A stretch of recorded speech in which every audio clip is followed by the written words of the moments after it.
नमस्कार विद्यार्थी मित्र हो, इयत्ता 9वी विषय मराठी या विषयाच्या स्थूल वाचनमधील इंग्लंडचा हिवाळा या पाठाला आपण सुरुवात केलेली होती। मागील 2 तासाला आपण बऱ्यापैकी अर्धा पाठ संपवलेला आहे। आता आपण पान नंबर 43 पासून सुरुवात करणार आहोत। मागील तासाला आपण इंग्लंडच्या धुक्याची परिस्थिती पाहिलेली होती। इंग्लंडच्या धुक्यामुळे तिथल्या वातावरणात कसा बदल होतो, तिथल्या हवेत म्हणजे कोळशाच्या कणामुळे म्हणजे झाडावर हात ठेवला हात काळे होतात, घरात अनवाणी चाललं तर पाय काळे होतात आणि त्यात जर अशा वातावरणात धुके पसरले तर तिथं हाहाकार कसा होतो, बोटींचे रस्त्यावर गाड्यांचे अपघात कसे होतात, मुले रस्ता कसा चुकतात, हा सगळी पार्श्वभूमी ही सगळी माहिती आपण मागील तासाला घेतलेली आहे। आता पुढे तास कंटिन्यू करतोय। पान नंबर 43 ला सुरुवातीपासून आपण सुरुवात करणार आहोत। बघा, नीट लक्ष द्या। हिवाळ्यातले कित्येक आठवडे इथला दिवस संधी प्रकाशाइतपत उजेडाचा असतो। हिवाळ्यातले आता हे लेखिका कुठलं वातावरण म्हणजे कुठल्या गोष्टी शेअर करायला लागल्यात आपल्यासोबत, तर इंग्लंडच्या हिवाळ्यातल्या गोष्टी शेअर करत आहेत। इथं काय म्हणते, हिवाळ्यातले कित्येक आठवडे म्हणजे जसं आपल्या इथं हिवाळा असतो तसं इंग्लंडमध्ये सुद्धा हिवाळा असतो, पण वातावरणाचा फरक इथे लेखिका सांगत आहे। हिवाळ्यातले कित्येक आठवडे म्हणजे इंग्लंडमध्ये जेव्हा हिवाळा पडतो या हिवाळ्यातले कित्येक आठवडे दिवस संधी प्रकाशा इतपत उजेडाचा असतो। संधी प्रकाश कशाला म्हणतात, तर आपल्या इकडं रात्र संपते, सूर्योदयाच्या अगोदर आपल्याकडे आपण उजाडलं म्हणतो, पण त्यावेळेला सूर्य उगवलेला असतो का नाही, फक्त उजाडलं म्हणतो। त्यावेळेला जसा प्रकाश असतो किंवा सूर्यास्त झाल्यानंतर म्हणजे सूर्य मावळल्यानंतर लगेच अंधार पडतो का नाही, सूर्य मावळल्यानंतर अंधार पडायच्या अगोदर जेवढा प्रकाश असतो त्याला संधी प्रकाश असं म्हणतात। म्हणजे आपल्या इकडं सूर्योदयाच्या अगोदर आणि सूर्यास्तानंतर जसा प्रकाश असतो तसा प्रकाश तिथं म्हणजे इंग्लंडमध्ये दिवसभर असतो। म्हणजे आपल्यासारखा लख सूर्यप्रकाश स्वच्छ सूर्यप्रकाश तिथे कधीही आढळत नाही। हिवाळ्यातले कित्येक आठवडे आपल्या इथं संधी प्रकाश म्हणजे मी सांगितले आताच की सूर्योदयाच्या अगोदर आणि सूर्यास्तानंतर आपल्या इथं आजूबाजूचं दिसणे इतपत जेवढा उजेड असतो त्याला संधी प्रकाश म्हणतो आणि तेवढाच उजेड इंग्लंडमध्ये दिवसभर असतो। म्हणजे दिवसभर आपल्यासारखी सूर्याची किरणं वगैरे अजिबात नसतात। आपल्याकडे रात्रीचं म्हणजे सूर्यास्तानंतर आणि सूर्योदयाच्या अगोदर जसा उजेड असतो तेवढाच उजेड तिथं दिवसभर असतो। आणि इथं लेखिका म्हणतात हिवाळ्यात कित्येक आठवडे एवढ्या संधी प्रकाशा एवढाच उजेड या ठिकाणी असतो। या अर्धवट उजेडात प्रकाशाचा जसा अभाव तसा छायेचा, म्हणजे हा अर्धवट प्रकाश आहे, धड त्याला दिवस म्हणता येत नाही, धड रात्र म्हणता येत नाही, असा अर्धवट प्रकाश असतो। आणि या संधी प्रकाशा इतका हा जो उजेड असतो या प्रकाशाला ते अर्धवट म्हणजे पूर्ण अंधार पण नाही आणि पूर्ण उजेड पण नाही, असा या अर्धवट उजेडात प्रकाशाचा अभाव तसा छायेचा आहे। म्हणजे इथे लेखिका काय म्हणतात, इंग्लंडमध्ये पूर्ण प्रकाशाचा म्हणजे पूर्ण उजेड येत नाही आणि पूर्ण उजेड येत नसल्यामुळे पूर्ण प्रकाशाचा अभाव असतो। अभाव म्हणजे एखादी गोष्ट नसणे, म्हणजे पूर्ण प्रकाशाचा जसा अभाव असतो तसा छायेचा सुद्धा अभाव असतो। छाया म्हणजे सावली। आता मला एक सांगा, तुम्ही जेव्हा सूर्योदयाच्या अगोदर कुठेतरी बाहेर जाता तेव्हा आपली सावली पडते का, तर नाही पडत। सूर्यास्तानंतर जेव्हा तुम्ही बाहेर पडता त्या उजेडात आपली सावली पडते का, तर नाही पडत। म्हणजे सावली पडण्यासाठी सूर्याची किरणं आपल्यावर पडायला लागतात आणि सूर्याची किरणं ज्या बाजूला असतात त्याच्या विरुद्ध बाजूला आपल्या पृथ्वी तलावरच्या सगळ्याच गोष्टींची सावली पडत असते। पण इंग्लंडमध्ये कसं वातावरण असतं की संधी प्रकाशा इतकंच दिवसभर उजेड असतो, त्यामुळं पूर्ण प्रकाशाचा पण अभाव असतो आणि प्रकाश नसल्यामुळं तिथं कोणत्याही गोष्टीची सावली सुद्धा पडत नाही। म्हणजे प्रकाशाचा जसा अभाव असतो प्रकाश सुद्धा दिसून येत नाही, तसंच सावली सुद्धा इंग्लंडमध्ये दिसून येत नाही। म्हणजे कोणत्याही गोष्टीची सावलीच इंग्लंडमध्ये त्या वातावरणामुळे म्हणजे पूर्ण प्रकाश नसल्यामुळे कोणत्याही गोष्टीची सावली सुद्धा दिसून येत नाही। म्हणजे छायेचा सावलीचा सुद्धा अभाव तिथं असतो। निरनिराळ्या उद्यानातून केवढाले पर्णहीन वृक्ष उभे असायचे। निरनिराळे उद्यान म्हणजे बागा। इंग्लंडमध्ये अनेक मोठमोठ्या बागा आहेत, निरनिराळ्या बागा आहेत, उद्यान आहेत। या उद्यानामध्ये मोठमोठे पर्णहीन म्हणजे झाडांची गळती म्हणजे झाडाच्या पानांची गळती झाली। पर्णहीन म्हणजे झाडांना पानं नसलेली, फक्त झाडाचा बुंदा खोड असलेली आणि फांद्या दिसलेली, त्याच्यावर पानांचा लवलेश सुद्धा नसतो। म्हणजे इंग्लंडमध्ये असे वेगवेगळ्या उद्यानामध्ये मोठमोठे पर्णहीन म्हणजे झाडाची पानं म्हणजे कोणत्याही प्रकारची पानं नसलेले वृक्ष असतात, पर्णहीन वृक्ष उभे असतात, पण या झाडांची सावली सुद्धा या बागेमध्ये पडलेली दिसून येत नाही. आता लेखिका काय म्हणते की माणूस लहान आहे त्यामुळे त्याची सावली पडायची राहिली राहू दे, पण इंग्लंडमधल्या बागांमध्ये इंग्लंडमधल्या उद्यानामध्ये मोठमोठे वृक्ष आहेत, त्या मोठमोठ्या वृक्षांची तरी सावली पडायला पाहिजे, तर ती देखील म्हणजे मोठमोठ्या म्हणजे मोठमोठी झाडं आहेत, त्या झाडांना पानं असत नाहीत, असे पर्णहीन वृक्ष म्हणजे पानं असतात पण ती गळून गेल्यामुळं ते पर्णहीन होतात. मग अशा पर्णहीन वृक्षांच्या सावली मोठमोठ्या वृक्षांच्या सावली सुद्धा या वातावरणामुळे सावली सुद्धा त्या वृक्षांची सावली सुद्धा तिथं आढळून येत नाही. पण एकाची सावली खालच्या हिरवळीवर पडायची नाही. लेखिका काय म्हणतात की बागेमध्ये उद्यानामध्ये मोठमोठे वृक्ष उभे असायचे पण एकाही झाडाची सावली या उद्यानामधल्या बागेमधली जी हिरवळ पसरलेली असायची त्या हिरवळीवर पसरलेली दिसून येत नाही. आता आपल्या इथल्या बागेचं उदाहरण घ्या, तुम्ही एखाद्या बागेत गेला तेव्हा बागेत सूर्य ज्या बाजूला असतो त्याच्या विरुद्ध बाजूला झाडाची सावली बागेतल्या हिरवळीवर पडलेली असते. तुम्ही हा अनुभव नक्कीच घेतला असणार आहे. तुम्ही कोणत्याही बागेत जा, झाडाची सावली पडलेली असते, हिरवळीवर झाडाची सावली पडलेली असते आणि आपण बागेत त्या गार सावलीतच आपण निवांतपणे अनुभवत असतो. पण इंग्लंडमध्ये बागांमधल्या हिरवळीवर झाडांची सावली आढळूनच येत नाही, झाडांची सावलीच पडत नाही.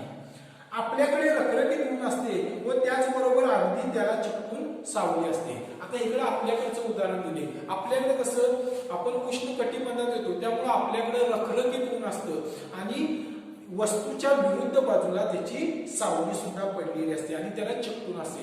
आता बघा आपण जेव्हा उन्हात फिरतो तेव्हा आपल्या म्हणजे आपण सूर्य ज्या बाजूला आहे त्याच्या विरुद्ध बाजूला आपली सावली पडत असते, पण ती सावली 4 फूट जास्त अंतर ठेवून असते का, तर नाही, चिकटून असते आपल्याला सावली. म्हणजे सूर्याच्या उष्णतेने सूर्यप्रकाशामुळे एखाद्या वस्तूची जी सावली पडते ती सावली त्या वस्तूला चिकटून पडलेली दिसून येत असते. आपल्याकडे काय असतं, रखरखीत ऊन असतं आणि कोणत्याही वस्तूची सावली पडताना ती सावली त्या वस्तूला चिकटूनच पडलेली असते. डांबरी रस्ता उन्हाने इतका चकाकतो की दृष्टी ठरत नाही.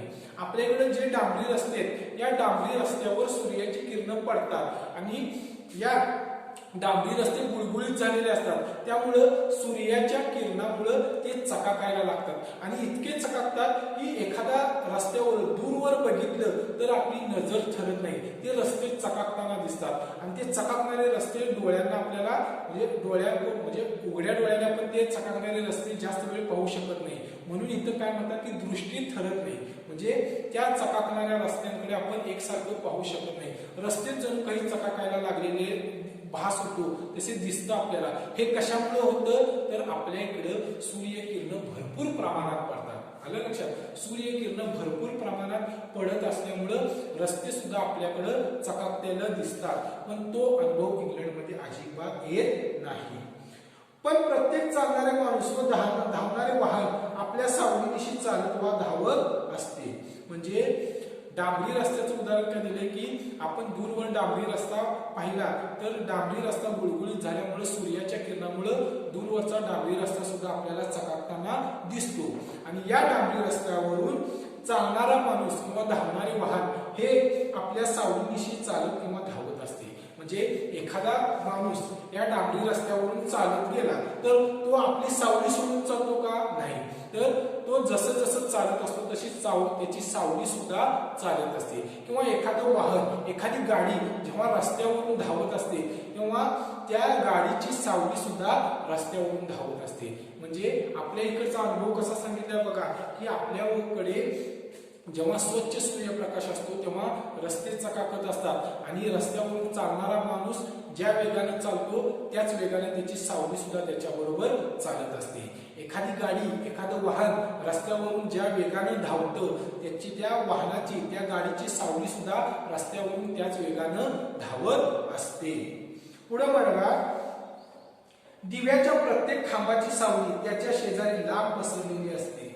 दिव्याची आपल्या इकडे लाईटसाठी म्हणजे रात्री लाईटसाठी आपले पोल उभे केलेले असतात किंवा लाईटच्या तारा ज्या म्हणजे विद्युत वाहिनी वाहण्यासाठी जे खांब उभे केले असतात, खांब लाईटचे पोल म्हणतो त्याला, लाईटचे पोल किंवा विद्युत खांब जे उभे केलेले असतात त्याची सावली सुद्धा लांबपर्यंत पसरलेली असते. बघा उन्हाळ्यात बघा एखाद्या पोलची सावली बघा तेवढीच अशी रेष आखल्यासारखी या खांबाची या पोलची सावली सुद्धा जमिनीवर पडलेली असते. काय म्हणले बघा, दिव्याच्या प्रत्येक खांबाची सावली म्हणजे रात्रीच्या उजेडासाठी जे दिव्याचे खांब असतात या खांबाची सावली सुद्धा दूरवर त्याच्या शेजारी लांब पसरली असते. म्हणजे खांबाच्या शेजारी या खांबाची सावली सुद्धा लांबपर्यंत उभ्या रेषेसारखी पसरलेली असते. प्रत्येक वस्तूची एक बाजू पोळलेली आणि प्रकाशमय तर दुसरी बाजू छायेची व निवाऱ्याची असा विरोध सतत दिसतो. आपल्या इकडे कसं प्रत्येक वस्तूची एक बाजू प्रकाशमय आणि पोळलेली तर दुसरी बाजू सावलीची आणि थंड होते. म्हणजे बघा समजा एखादी झाड बघा एखादं झाड उभं आहे आणि झाडाच्या एका बाजूनं सूर्य उगवलेला आहे. मग सूर्याची किरण कुठं पडतात, झाडाच्या बाजूला पडतात. म्हणजे झाडाची जी बाजू सूर्याच्या दिशेने आहे त्या बाजूला सूर्याची किरण पडतात. मग झाडाचा तो भाग उठून दिसतो आणि तो सूर्याच्या किरणामुळे तापलेला दिसतो, पोळलेला दिसतो. आणि झाडाच्या दुसऱ्या बाजूला जिथे सूर्यकिरण नसतात तो भाग सावलीचा असतो, तो भाग थंड असतो, गारव्याचा असतो म्हणजे निवाऱ्याचा असतो.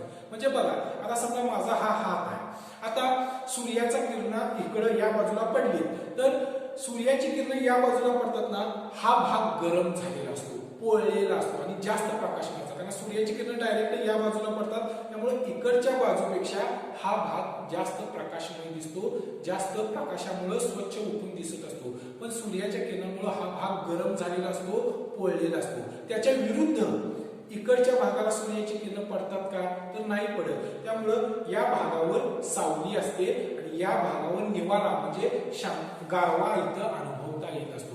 म्हणजे आपल्या इथं सूर्यकिरणामुळे काय होतं, एकाच वेळेला दोन विरोधी गोष्टी दिसून येतात. म्हणजे एकाच वेळेला दोन विरोधी गोष्टी आपल्या इथं अस्तित्वात होतात. कसं, आता मगाचं मी उदाहरण झाडच घ्या किंवा आताच घ्या, एकाच गोष्टीची एक बाजू तापलेली असते, पोळलेली असते आणि प्रकाशमय असते आणि दुसरी बाजू सावलीची असते, निवाऱ्याची असते, थंड असते किंवा गारव्याची निर्माण झालेली असते. म्हणजे एकाच वेळेला दोन विरोधी गोष्टी, दोन विरोधाभास निर्माण होण्याचं काम आपल्या वातावरणात होत असतं. इथं काय म्हणजे बघा, प्रत्येक वस्तूची एक बाजू, आपल्या इकडचा हा अनुभव सांगले, प्रत्येक वस्तूची एक बाजू पोळलेली असते, प्रकाशमय असते. म्हणजे सूर्याच्या दिशेने जी बाजू असते ती तापलेली असते, पोळलेली असते, गरम झालेली असते आणि ती प्रकाशमय असते. आणि त्याच्या विरोधी म्हणजे त्या बाजूच्या विरुद्धची बाजू ही सावलीची छायेची बाजू असते, निवाऱ्याची किंवा थंड म्हणजे त्या गारव्याची बाजू, ती दुसरी बाजू गारव्याची निर्माण झालेली असते.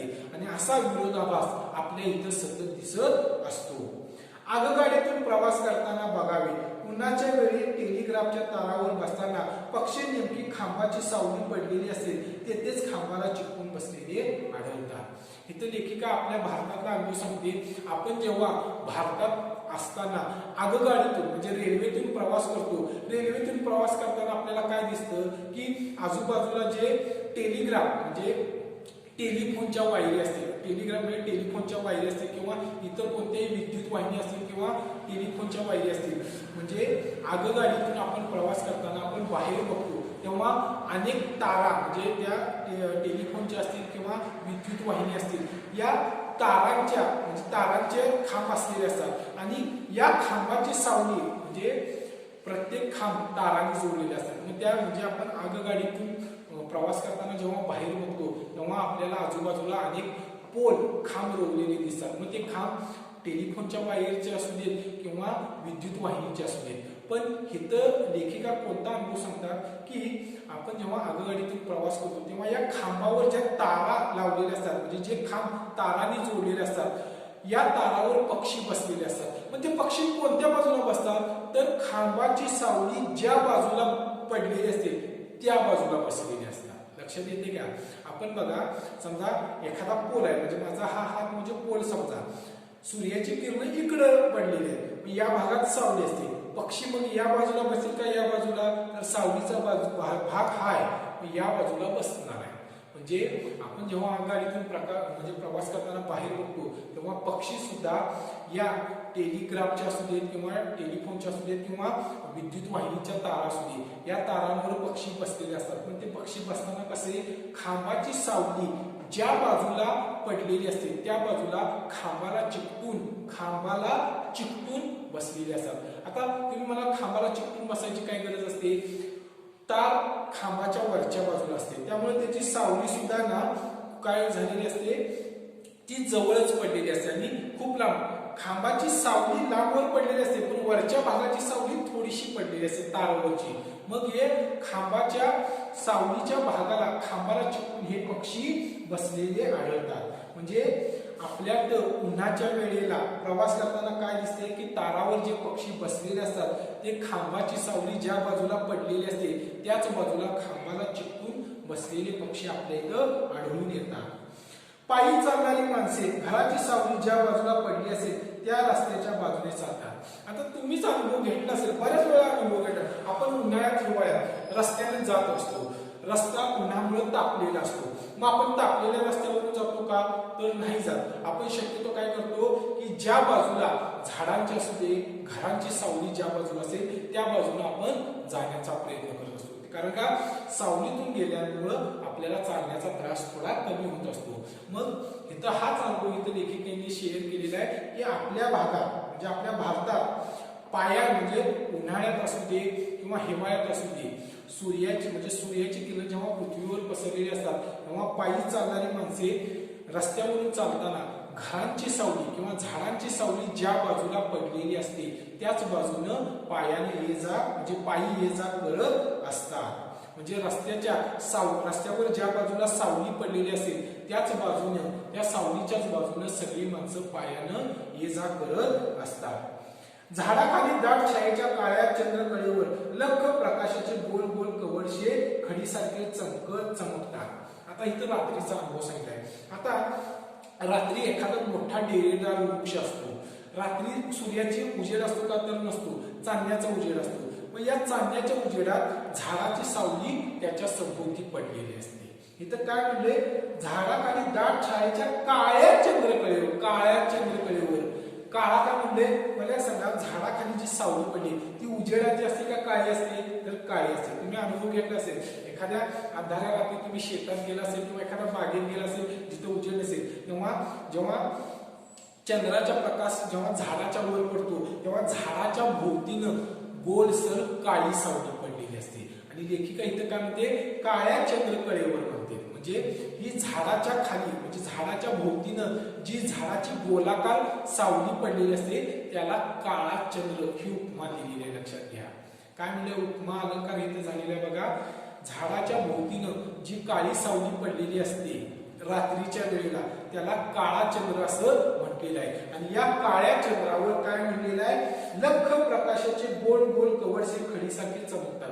आता तुम्ही मला काळा पण चंद्र म्हणताय आणि लख कवडसे कोणते, तर काय म्हटलंय बघा नीट लक्ष द्या की रात्रीच्या वेळेला झाडाची गोल सावली झाडाच्या खाली पडलेली असते आणि झाडाच्या फांद्यांमधून झाडाच्या पानांमधून छोटे छोटे चंद्राचे प्रकाशाचे कवडशे म्हणजे चंद्राची किरण झाडाच्या फांदीमधून खाली येत असतात आणि ती कुठं पडतात, झाडाच्या भोवतीच्या त्या काळ्या भागावर पडतात आणि त्यामुळे ते चमकणारे दिसतात. म्हणून तर काय म्हणले, झाडाखाली दाट छायेच्या काळ्या चंद्रावर लख प्रकाशाचे गोल गोल कवडसे खडीसारखे चमकतात. म्हणजे चंद्राचा प्रकाश झाडाच्या फांद्यामधून झाडाच्या पानामधून पूर्णपणे जमिनीवर पोचतो तेव्हा तो पोचलेला भाग तो छोटासा भाग पोचलेला असतो आणि तो गोलाकार भाग जणू काही एखाद्या खड्या म्हणजे एखाद्या चमकदार खड्यासारखे ते चमकत असतात, एका खडीसारखे चमकतात. म्हणजे झाडाच्या भोवती गोलाकार काळी सावली पडलेली असते, त्याला काळा चंद्र म्हटल्यात. आणि या काळा चंद्रावर झाडाच्या फांद्यामधून, झाडाच्या पानामधून चंद्राची जी काही किरणे येतात ही या काळ्या सावलीवर, काळ्या चंद्रावर पडतात आणि तो भाग एखाद्या खडीसारखा चमकत असतो. हा अनुभव सुद्धा तुम्ही नक्कीच घेतला असाल. पुढे बघा, पण येथे सावली पडेल इतका लख्ख प्रकाश महिन्याच्या महिने पडत नाही. पण लंडन मध्ये, आता परत लंडनचा अनुभव सांगितलाय, अगोदर आपल्या भारतातला अनुभव लेखिकेने सांगितला, पण येथे म्हणजे कुठं, लंडन मध्ये, इंग्लंड मध्ये महिन्याच्या महिने लख्ख म्हणजे सावली पडेल इतका लख्ख प्रकाश महिन्याच्या महिने पडत नाही. म्हणजे लंडन मधलं वातावरण कसं असतं, कायम आभाळाच्छादित असतं, ढगांनी व्यापलेलं असतं आणि लंडन मध्ये रस्त्यावरून किंवा जमिनीवर कोणत्याही गोष्टीची सावली पडेल इतका प्रकाश महिने तिथं कधीही असत नाही. म्हणजे आपल्यासारखं सूर्यप्रकाश तिथं नसल्यामुळं तिथं लंडन मध्ये महिन्याच्या महिने सावली पडेल, म्हणजे कोणत्याही वस्तूची जमिनीवर सावली पडेल एवढा प्रकाश तिथं कधीही असत नाही. महिन्याच्या महिने प्रकाश म्हणजे प्रकाश असतो पण कमी प्रमाण असते. आपल्या इथं लख्ख प्रकाश असतो, प्रकाशाचं प्रमाण जास्त असतं म्हणून आपल्या इथं सावली पडते, पण लंडन मध्ये प्रकाशाचं प्रमाण कमी असतं आणि महिन्याच्या महिने जमिनीवर एखाद्या वस्तूची सावली पडेल इतका प्रकाश तिथं कधीही असत नाही. म्हणजे सावली पडेल इतका लख्ख प्रकाश म्हणजे एखाद्या वस्तूची सावली जमिनीवर आजूबाजूला पडेल एवढा प्रकाश महिन्याच्या महिने इंग्लंडमध्ये कधीही असत नाही. कधीही एवढा प्रकाश पडतच नाही. हा अनुभव सुद्धा इथं लेखिकेने शेअर केलेला आहे. या ठिकाणी आपण थांबूया, राहिलेला भाग आपण पुढील तासाला कंटिन्यू करूया. धन्यवाद.